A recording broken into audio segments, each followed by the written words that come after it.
Hai para siswa kelas 10 dimanapun kalian berada, Bapak berharap kalian senantiasa sehat, jaga kesehatan, jaga kekuatan, dan senantiasa tetap ada di rumah.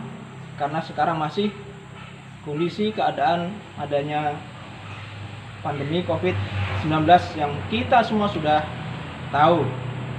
Nah, hari ini kita akan belajar, dan biarlah kita semua akan paham dan mengerti untuk mata pelajaran prakarya dan kewirausahaan kelas 10 semester genap ini tahun 2019-2020. Nah, kita akan belajar dan nanti Bapak uraikan tentang strategi pemasaran kerajinan budaya lokal. Nanti kita akan simak baik-baik sama-sama, dan nanti diakhiri dengan tugas yang harus kalian selesaikan di rumah masing-masing. Oke? Ayo. Siswa-siswi Sekolah Kristen Makedonia kelas 10 dimanapun kalian berada saat ini, dimana kita masih masa pandemi COVID-19, sehingga kalian harus dan tetap belajar sekalipun kalian dipulangkan. Nah, saya hari ini akan menjelaskan untuk pelajaran prakarya dan kewirausahaan kelas 10 semester genap ini dari kerajinan dengan inspirasi budaya lokal, dengan materinya pemasaran langsung kerajinan dengan inspirasi objek budaya lokal. Nah, pengertian pemasaran itu apa? Nah, pemasaran merupakan salah satu faktor yang sangat penting untuk mencapai tujuan usaha dalam rangka mendapatkan laba yang direncanakan. Jadi usaha apapun tujuannya ujung-ujungnya mesti mencari namanya laba atau keuntungan. Nah, makanya pemasaran itu menjadi bagian yang sangat penting dari sebuah usaha ataupun perusahaan. Pemasaran langsung adalah promosi dan penjualan yang dilakukan langsung kepada konsumen tanpa melalui toko, perantara, ataupun pramuniaga. Jadi langsung dari produsen kepada konsumen atau pelanggan. Nah, beberapa faktor yang harus diperhatikan bagi kita dalam membuat rencana pemasaran, antara lain yaitu jenis produksi. Jadi produksi apa yang kita keluarkan, kita rilis, jadi jenisnya jelas.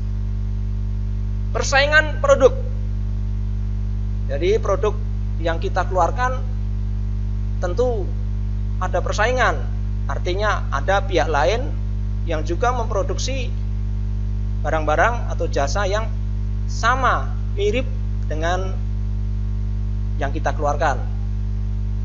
Kemudian kebutuhan pasar, itu pun harus kita perhatikan.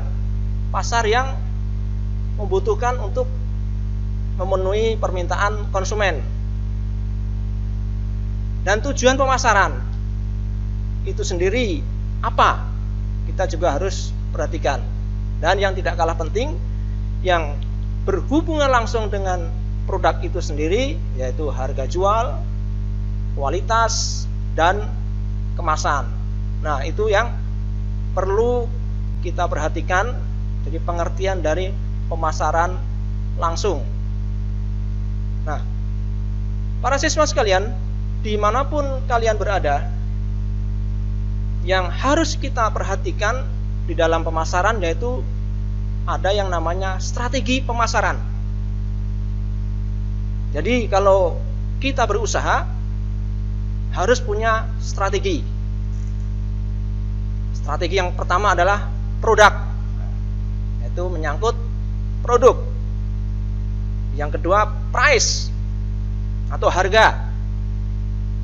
Yang ketiga place atau tempat. Yang keempat promotion atau promosi. Nah, keempat 4 hal inilah yang harus kita perhatikan. Maka strategi pemasaran ini biasa disebut dengan 4P. Nah, ingat ya. Produk, price, place, promotion. Nah, baiklah para siswa-siswi sekalian, Bapak akan menjelaskan satu persatu dari 4P itu. Yang pertama, produk atau produk.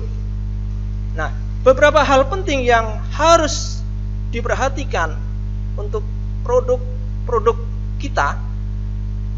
Yang pertama adalah kualitas yang mampu menjawab dan memuaskan keinginan konsumen.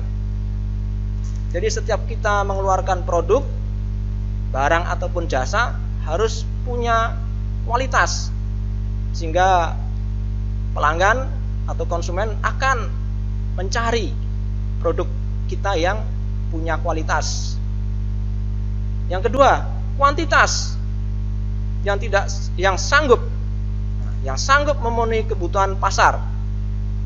Jadi seberapa banyak produk yang kita keluarkan hendaklah memenuhi permintaan pasar. Yang ketiga, penciptaan produk baru yang inovatif sesuai keinginan konsumen. Nah, hendaklah kita memproduksi barang itu atau jasa itu ada inovasinya. Jadi produk kita jangan itu tak itu terus, tapi hendaklah ada inovasi baru sehingga konsumen akan setia terhadap usaha kita dengan tetap membeli produk-produk kita. Yang keempat, penciptaan nilai tambah pada produk kita. Jadi setiap produk yang kita keluarkan hendaklah ada nilai tambahnya. Ada bedanya dengan produk-produk yang sejenis. Itulah namanya nilai tambah.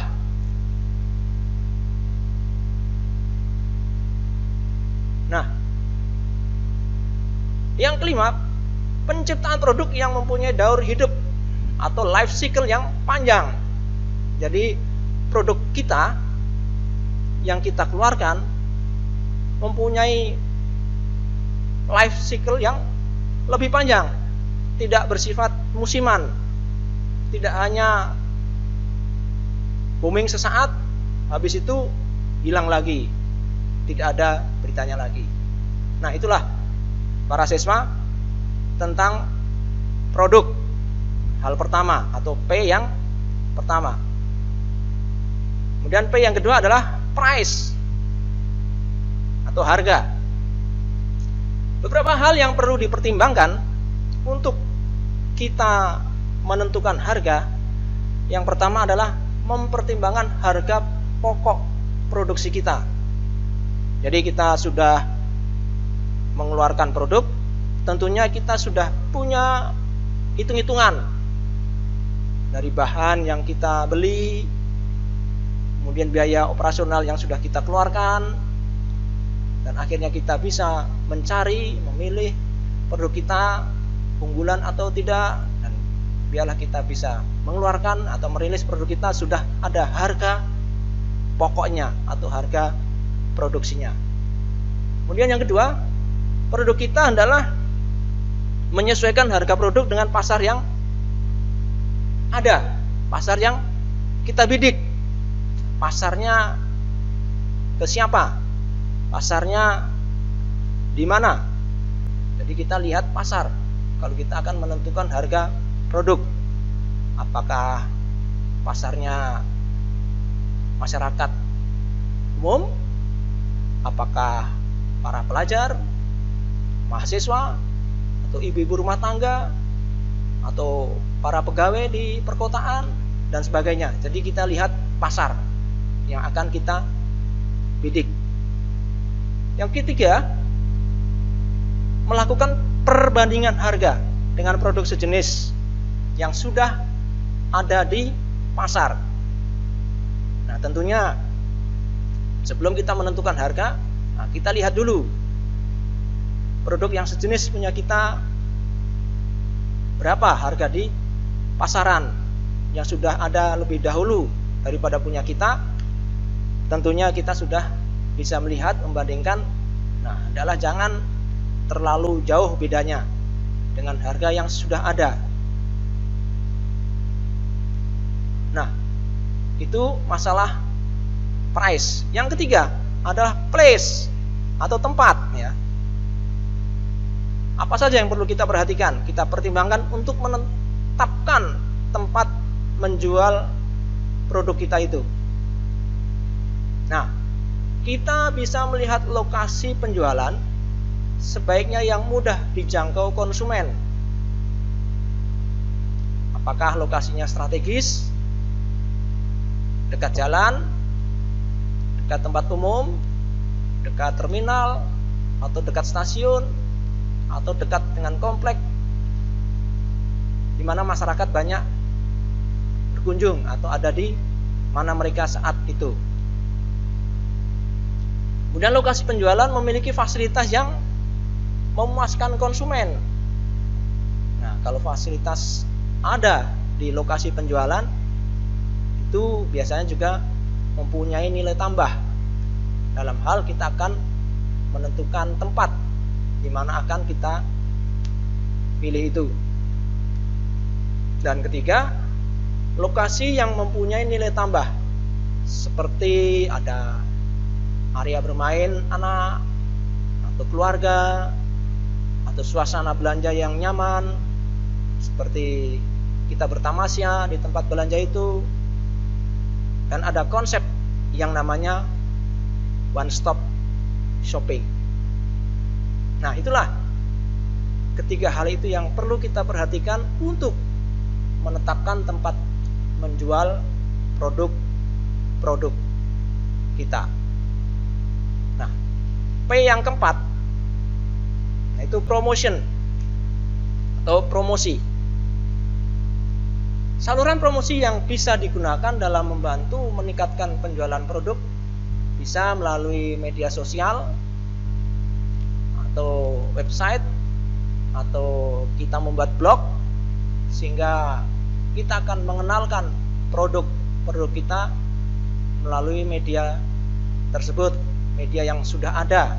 Dan saat ini sudah sangat banyak produk-produk yang ditawarkan lewat internet atau media sosial yang ada.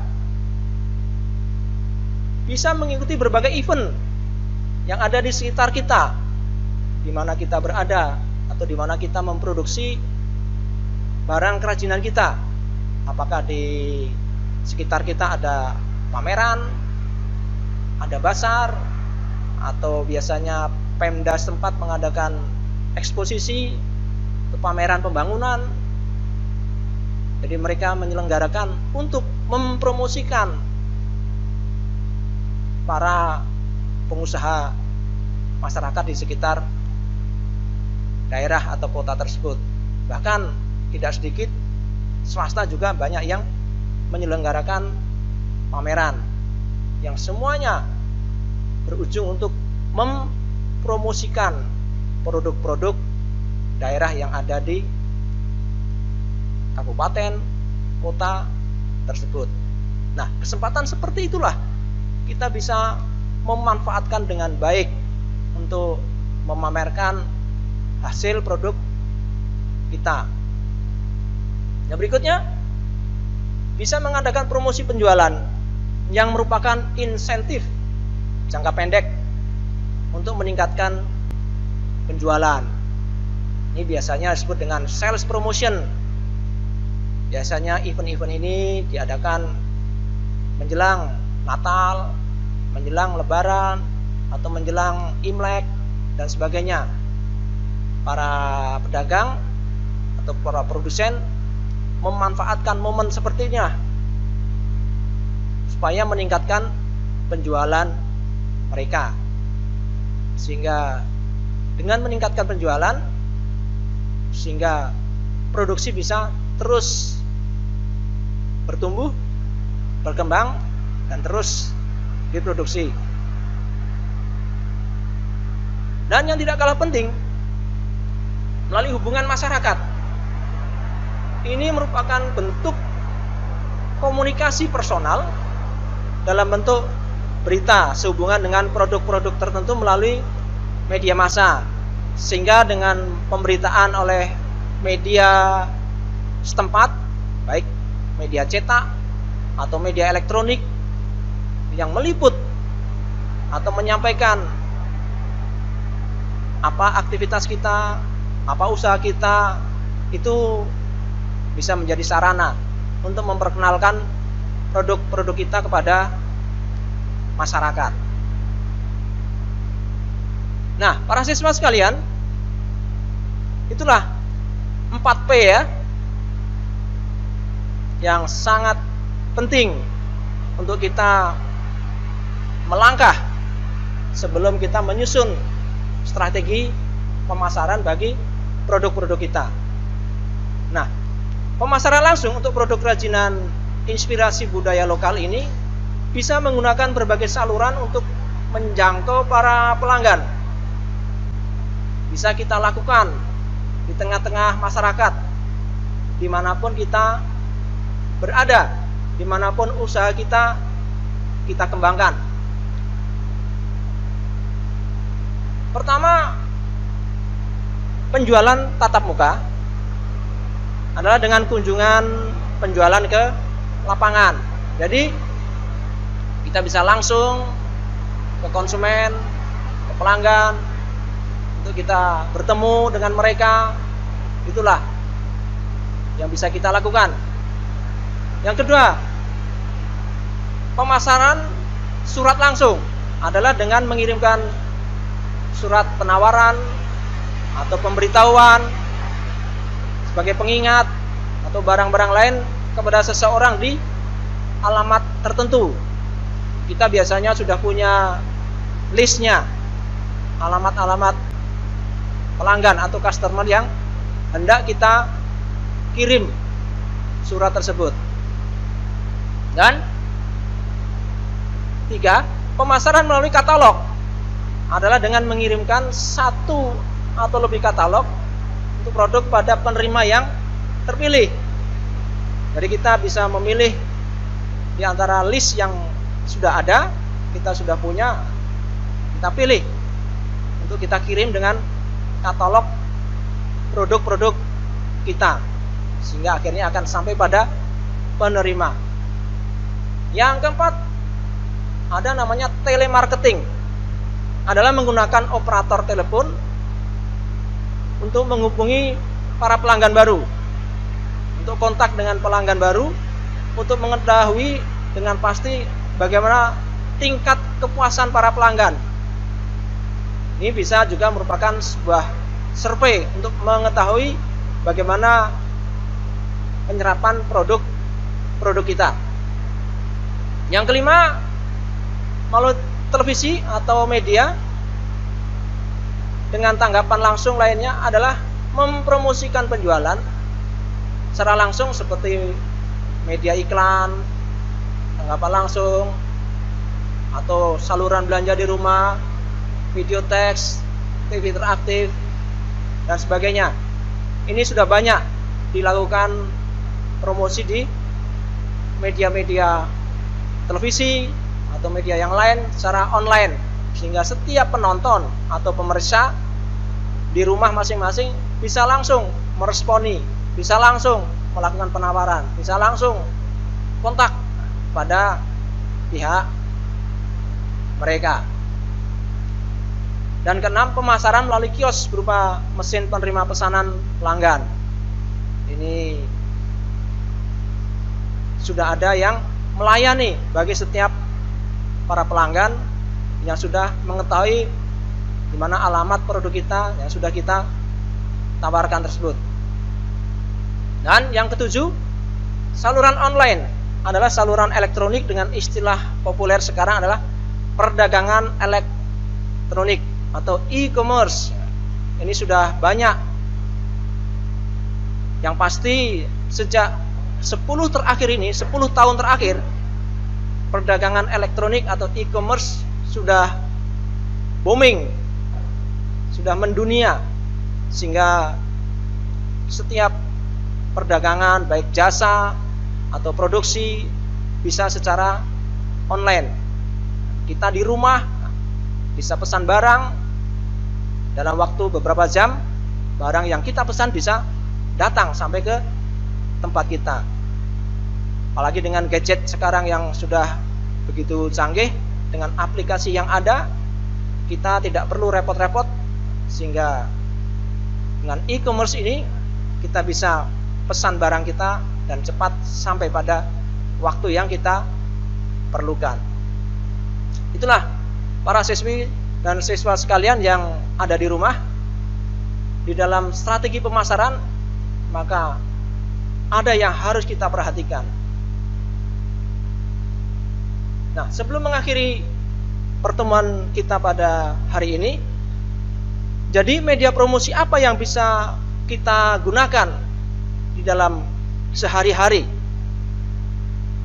supaya kita bisa melaksanakan, tidak terlalu kita repot-repot, tapi kita juga punya strategi yang jitu. Nah, yang pertama, pertemuan rutin.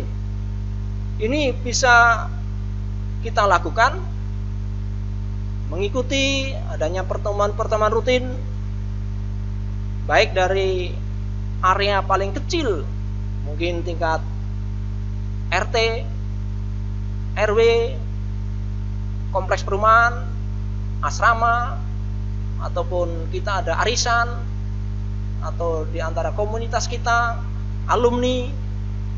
Bisa itu menjadi sarana di mana dalam pertemuan-pertemuan rutin, disitulah kita ada kesempatan untuk bisa kita memperkenalkan produk kita, presentasikan pada teman-teman, pada mereka, supaya mereka mengetahui bahwa kita memproduksikan barang yang kita ceritakan tersebut. Nah, inilah sarana yang sangat efektif bisa kita lakukan. Berikutnya, kita bisa mengikuti pameran atau basar yang diselenggarakan oleh pemerintah, baik melalui pemerintah daerah, melalui institusi yang lain, departemen, atau bahkan swasta juga sering, serta perseorangan bisa. Dan tidak jarang mereka mengadakan pameran ataupun basar. Dan ini bisa menjadi kesempatan yang sangat baik dengan biaya yang terjangkau, tidak terlalu besar. Kita bisa ikut pameran tersebut. Kita mesti proaktif mencari informasi di mana yang mengadakan pameran atau basar, kita bisa daftarkan sana. Ini kesempatan yang baik. Yang ketiga, melalui media sosial. Ini tadi yang sudah Bapak singgung. Media sosial sekarang sudah menjamur. Sekarang siapa yang tidak mengenal berbagai medsos dan aplikasi yang ada, apakah itu Facebook, Twitter, Instagram, WhatsApp, dan lainnya, ada senantiasa di sekitar kita. Media sosial ini bisa kita manfaatkan untuk media promosi yang sangat efektif dan efisien dan terjangkau. Dan sekarang sudah menjangkau semua lapisan masyarakat, dimanapun mereka berada, tidak hanya di perkotaan, sampai ke kampung-kampung, sampai ke dusun-dusun. Mereka sudah sangat familiar dengan medsos tersebut. Nah, inilah kesempatan yang baik, sangat baik, sehingga kita bisa melaksanakan promosi. Strategi kita bisa kita manfaatkan melalui media sosial.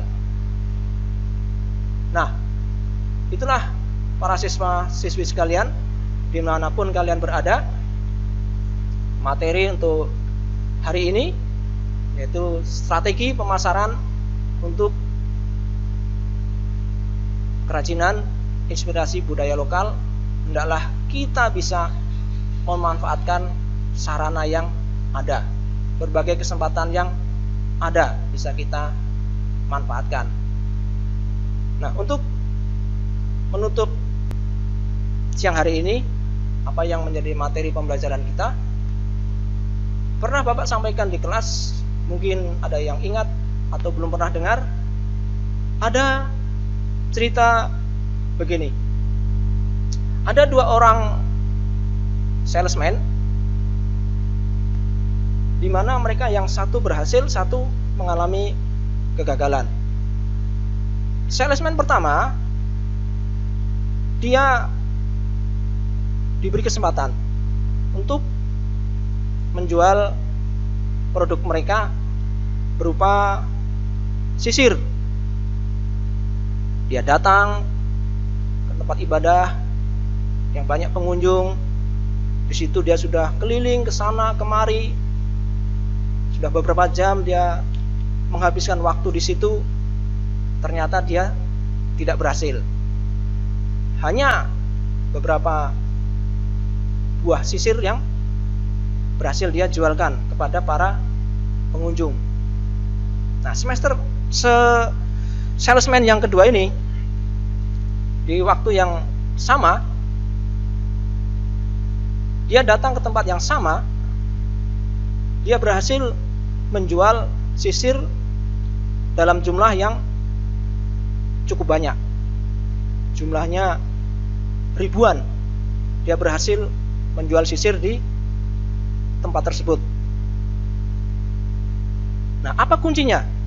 Mengapa dia berhasil menjual sisir yang dalam jumlah banyak tersebut? Kalian tahu yang beli siapa? Padahal yang beli orangnya tidak punya rambut, alias kepalanya pelontos. Nah, mengapa bisa orang kepala pelontos membeli sisir yang sangat banyak?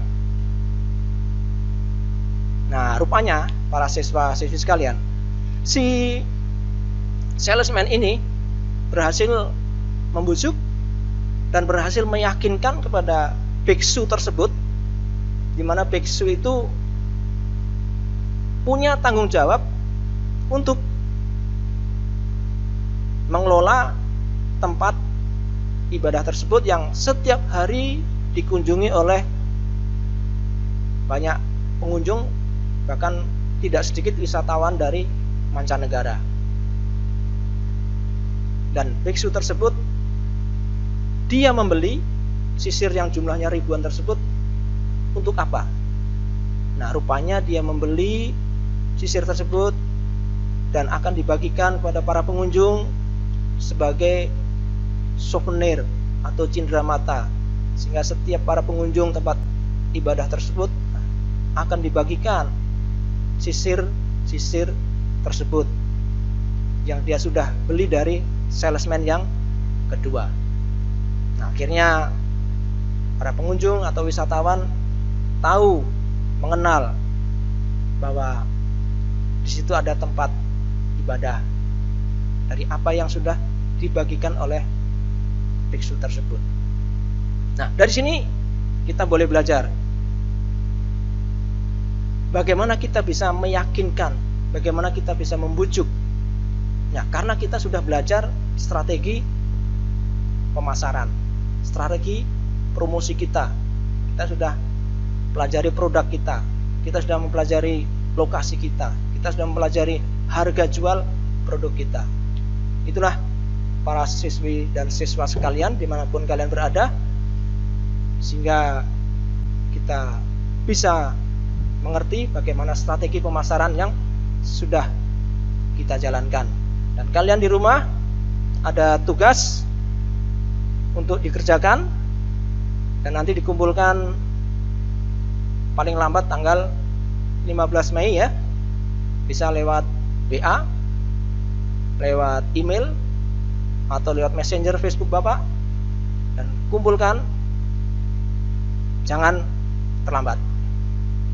Demikian para siswa sekalian dimanapun berada, sampai di sini dan kita ketemu di waktu yang akan datang. Terima kasih.